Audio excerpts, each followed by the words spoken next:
Space Pirate Trainer DX is an insane bullet dodging, just arsenal-laden arcade extravaganza. It will get you moving, dodging, blocking, and mostly blasting the crap out of just a ton of enemies as various ships fly about with various weapons, and you have a multitude of options with your guns to return fire. You have rapid fire, laser fire, grenades, various other things, and that's only what you're normally carrying. Then you have pickups as well, which really enhance the mayhem. You also have a shield and a laser sword to deflect and or slice.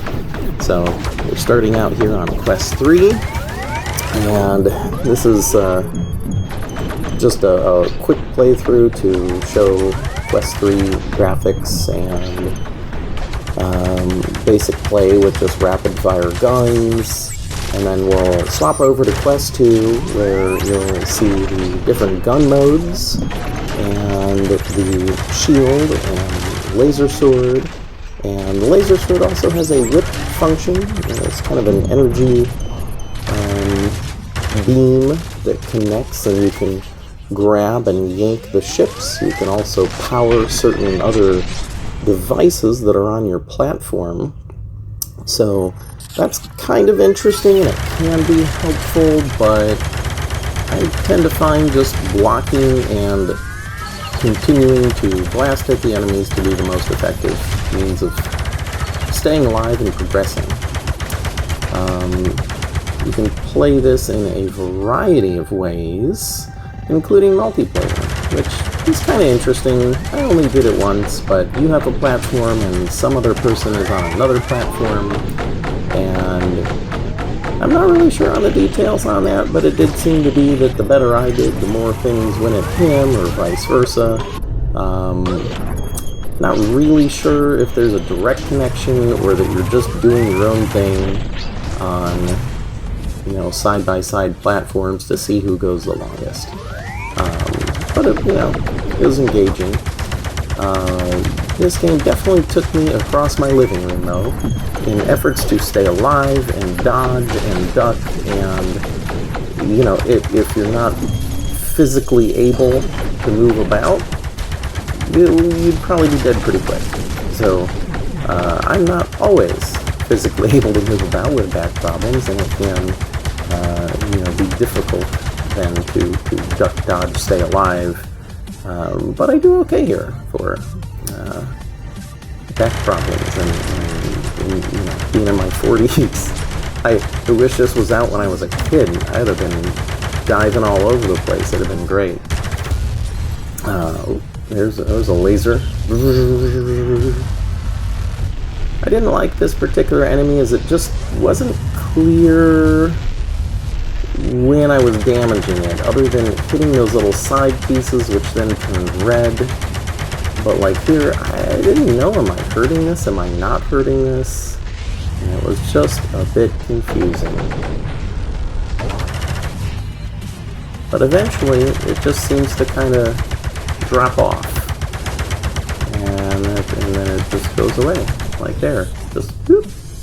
Kind of just says, okay, I'm done, I'm good. I'm gonna go away now.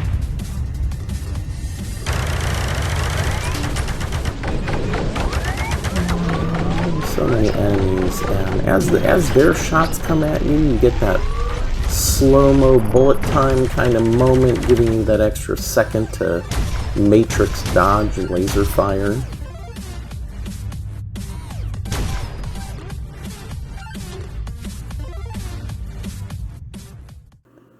So here we go on Quest 2, and you can see you have a weapon selector there on your grip to change fire mode. So there's a shotgun, there's a charge blast. It's kind of a version of a lot of basic concepts of weapons, so you can play it your way.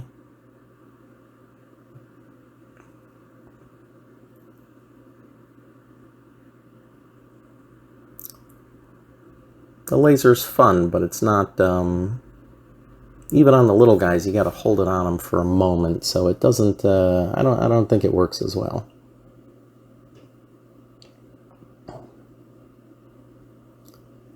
And there you go, switch to the shield.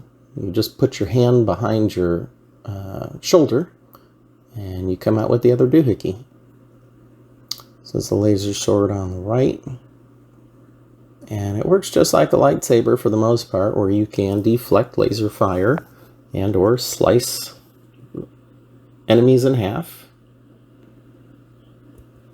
Just also has the ability to turn into a shield and or an energy whip.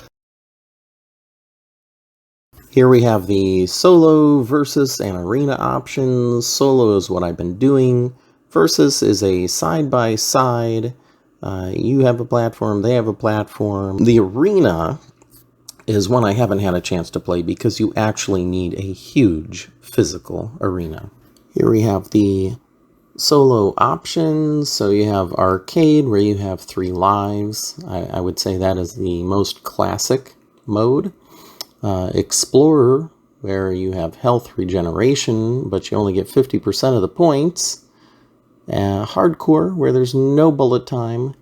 And old school, it doesn't have any caveats listed there, so I'm not really sure what that is.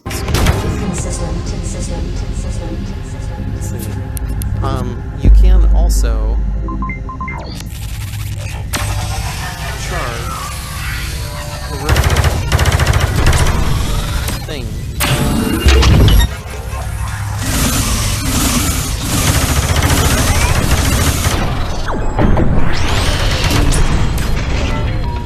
So here.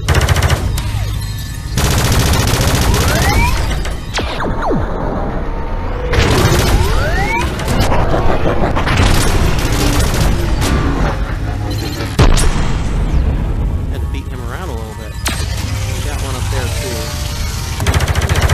Whoa.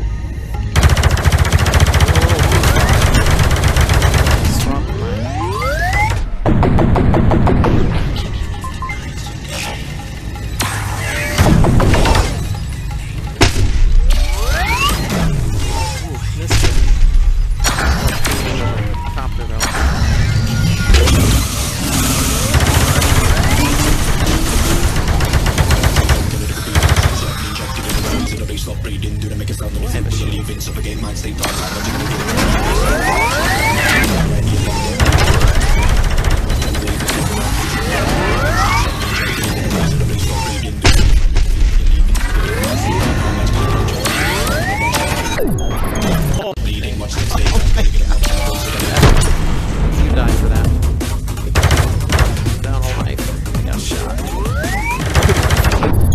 Oh!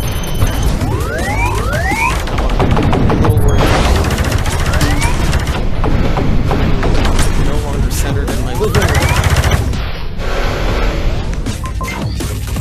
Narrow down to one guy, let's see if we can.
Space Pirate Trainer, for the most part, reminds me of the really old Space Invaders, where you have all these alien ships coming and shooting at you, you have a couple little things to hide behind, and your basic idea is to destroy everything, and it gets progressively harder and faster and more deadly as you go.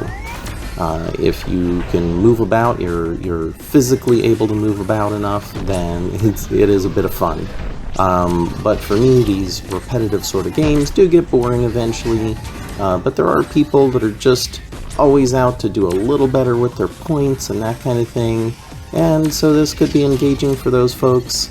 I certainly played it a lot in the beginning, and I do enjoy it, and I even enjoy watching these videos again, but overall I don't go back to it that much anymore. It's been quite some time. And then the alternate mode of the arena, you need such a huge space to play that. I can't imagine many people actually ever getting a chance to play it. Especially since the quest systems generally need to be kept out of sunlight to avoid damaging lenses. So it's not like you can just walk outside and play it in a field or something. Maybe on a really overcast day. I have heard people taking them out on overcast days. I live in Florida. It's either sunny or it's a torrential downpour. So not too many just gloomy overcast days around here. So I'll probably never get a chance to try that one out, unfortunately. But for the regular mode, engaging, can be repetitive, but it is a adrenaline pumped fun arcade experience.